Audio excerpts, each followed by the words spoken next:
All right, y'all, TYT Sports. Just calm down. We're here. Use the phones. Jayar Jackson, Rick Strom, tyt.com/app. Download the TYT app, available on iOS and Android. Michael Porter Jr. We just touched on him previously in our YouTube TV show, which you could catch every Monday, Wednesday, and Friday.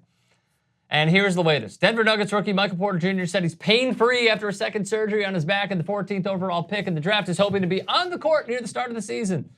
Porter told ESPN, "I finally feel like good," pulling a Logan Paul.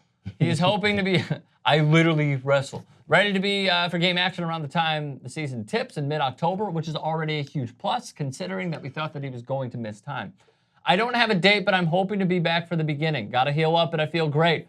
I'm able to get on the court a little bit, do some different things. My rehab has definitely been very conservative, but taking it easy, being patient. Doctors originally thought one of the bulging discs, there's more than one, was symptomatic. They went in, fixed that one. Turned out that both were symptomatic, so my first surgery helped a lot, but didn't fix the problem. Now that they did this one, I've got no pain or anything. I'm excited." Okay. So this is one of those situations where what was coming in, what was maybe hobbling Michael Porter Jr.'s draft status was the injuries. He's injury prone. He's not even out of college yet. The kid's getting hurt constantly. Played 3 games in college. That's at the Mizzou. thought. You know, people say that like the kid gets hurt, right? Yep. You know what? So the casual fan or anyone that's not really paying close attention to how this works would say the kid gets hurt. The kid gets hurt. These aren't multiple injuries. He had an issue. They only thought one was an issue, so they fixed one and left the other to still be an issue. That's not his fault.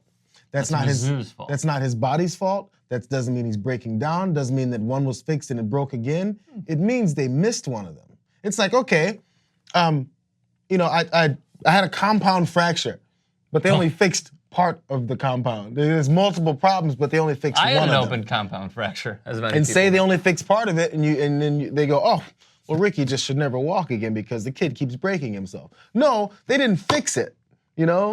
But however, look, I have been in full support of Michael Porter Jr. I thought that the Bulls should have drafted him in the lottery, okay? That's how strongly I felt about this. I understand your perspective and where you're coming from, but you could also see on the other side, on the flip side, from a team perspective, even if he redshirts for a year, I was fine with it because I don't want the Bulls to be good. I want them to draft in the lottery again. So like if they drafted him, take a year off, cool, I'm fine with it. Here's my main point, which is from a team perspective, some of those teams need a contributor right now. Right. So because he slipped, is basically, well, he's not healthy, he has 2 bulging discs, one of them was taken care of, needs another surgery. You never know how the body is gonna react to any surgery whatsoever. Some people can tolerate it, some people can't. Some people can get up on the horse and play basketball again, others can't. So I understand from a team perspective. Obviously, they're gonna do their due diligence. They're gonna talk to Mizzou, they're gonna talk to the trainers, they're gonna talk to the staff, they're gonna talk to MPJ, they're gonna talk to friends, they're gonna talk to the head coach. Now they have their doctors to do it. This is what scouts do, okay? This is what they do for every single team, and executives, of course. So I understand why a lot of teams passed on him.